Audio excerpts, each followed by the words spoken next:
नंदू, मेरी दीदी को कहीं देखा? नहीं तो।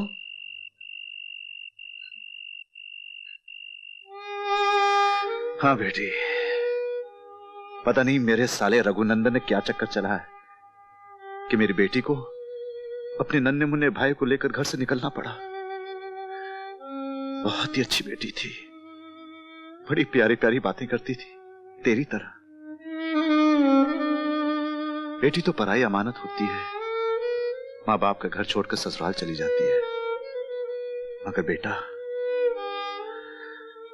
आज अगर बेटा साथ होता तो उस अंधे का सहारा बन जाता। अब तो भगवान से एक ही प्रार्थना है कि चंदा की शादी हो जाए। वो भी हो जाती, बस यूं समझ लो कि तकदीर ने साथ नहीं दिया।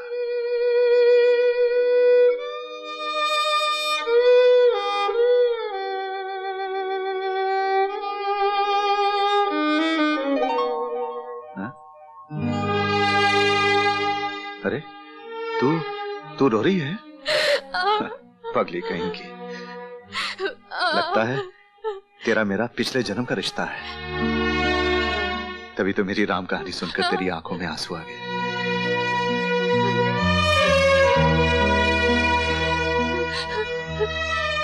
पापा, आपकी बात सुनकर मुझे मेरी एक सहेली की याद आ गई। वो भी अपने छोटे भाई को लेकर आई थी। हाँ? कब की बात है? बहुत बरस बीत गए पापा। वो 7-8 साल की बच्ची थी और उसका भाई दूध पीता बच्चा। कहीं वो मेरी बेटी तो नहीं थी? उसका नाम मीनू तो नहीं था? हाँ, मीनू ही नाम था उसका। बेटी, तेरे मुंह में घी शक्कर जीती रहो। रामू, चंदा, लक्ष्मी। क्या हुआ मालिक? अरे क्या हुआ डैडी? सुना ये आशा क्या कह रही है? मेरी मीनू मिल गई है, मेरा बेटा भी मिल गया है। क्या? मुन्ना मीनू मिल गए? हाँ बाबा, केतन नाम है उसका, मोती कंपाउंड में रहता है। और मीनू भी उसके साथ रहती है? बोलती क्यों नहीं? हाँ। चलो रामू, फौरन चलो। चलो मालिक। भगवान, तेरे घर देर है, अंधेर नहीं। अच्छा लक्ष्मी, तुम भी चलो। आशा, तुम भी चलो। आशा, चलो। नहीं, आप लोग जाके उन्हें लाइए, मैं यहाँ उनके स्वागत की तैयारियां करती हूँ। अच्छा, आप लोग जाइए। चलिए डैडी। आओ, आओ।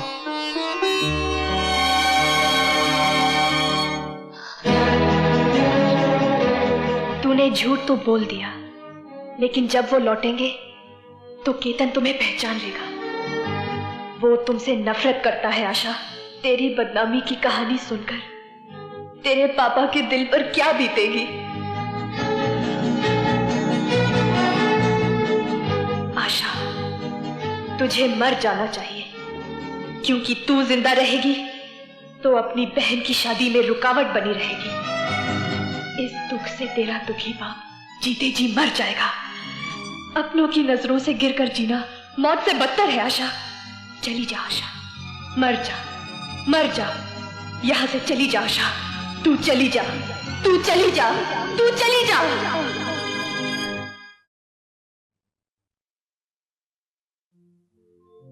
केतन की बहन को कुछ गुंडे उठा ले गए थे। वो उनके चंगुल से बच तो निकली, मगर मारे शर्म के घर वापस नहीं आई। केतन ने उसकी तस्वीर के साथ समाचार पत्रों में विज्ञापन दिया तो उसका पता चला। अब केतन उसे लेने गया है। ये देखिए, इसमें उसकी तस्वीर भी छपी है। ये तो अपनी आशा की तस्वीर है। इसका मतलब है आशा ही हमारी मीनू है। लेकिन दीदी ने झूठ क्यों बोला रामू काका? मैं समझ गया। क्या मालिक, आशा कुछ भी कर सकती है।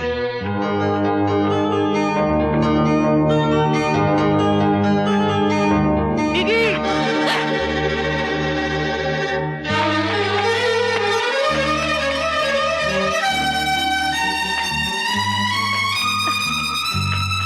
दीदी,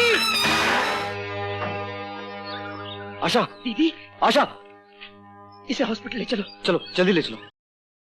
बाबा, मैं ऐसी जगह जा रही हूँ जहां से वापस लौटकर कोई नहीं आता। हे भगवान, मालिक, अमर बहुत अच्छा लड़का है। मेरी तरफ से आप उससे विनती कीजिएगा कि वो मेरी बहन चंदा का हाथ थाम ले। रामू काका, आशा का एक्सीडेंट हो गया, उसे हॉस्पिटल लेके गए। मालिक मालिक जल्दी जल्दी।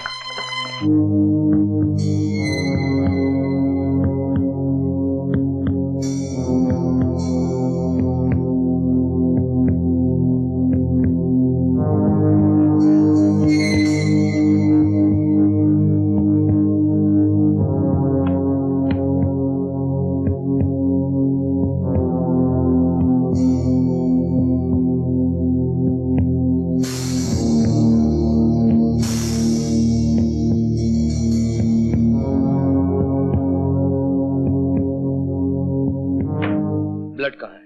डॉक्टर साहब ये लीजिए। अब कैसी हालत है उसकी? कुछ कह नहीं सकता।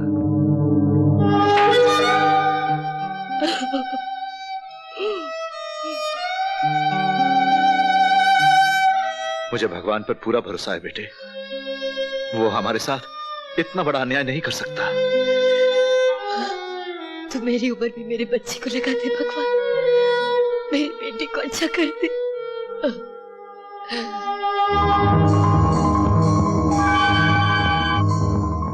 ब्लड की एक बोतल और, क्विक।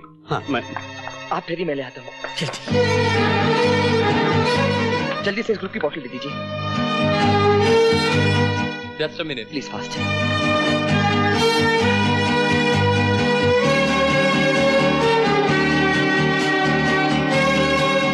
इस ग्रुप की ये आखिरी बोतल है। जी।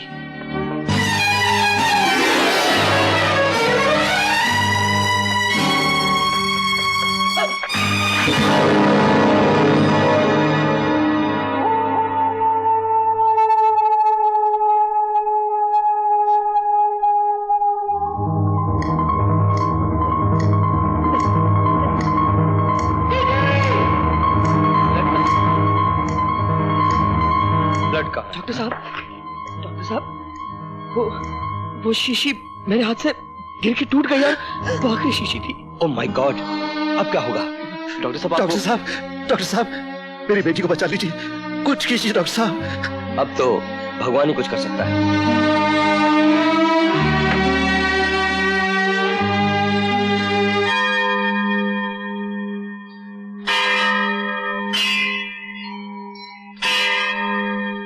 भगवान, लोग कहते हैं घंटे बजाकर तुझे अपने दुख सुनाने पड़ते हैं। क्या तू बहरा है? अगर नहीं तो मेरी बेटी की जिंदगी बचा ले। अगर इसी तरह सुख देने वालों को दुख मिलता रहा, अमृत पिलाने वालों को खुद विष पीना पड़ा, तो कौन तुझ पर विश्वास करेगा? कौन उन किताबों में लिखी हुई तेरी गाथा पर यकीन करेगा कि तू शक्तिमान है, दयालु है? और तुम, ये सवाल मेरी बेटी की जिंदगी का ही नहीं, तेरे वजूद का भी है। अगर तू भगवान है तो मेरी बेटी को बचा ले, वरना आज के बाद तुझे कोई भगवान नहीं मानेगा। पत्थर की मूर्ति समझेंगे, पत्थर की मूर्ति। फिर कोई तेरे द्वार पर नहीं आएगा, कोई तेरे लिए दिए नहीं जलाएगा, कोई घंटे नहीं बजाएगा, घंटे नहीं बजाएगा, कोई घंटे नहीं बजाएगा।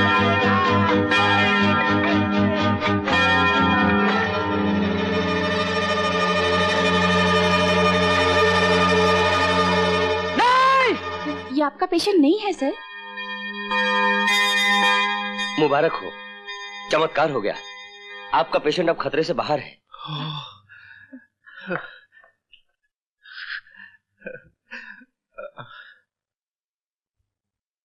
पिताजी। बेटे,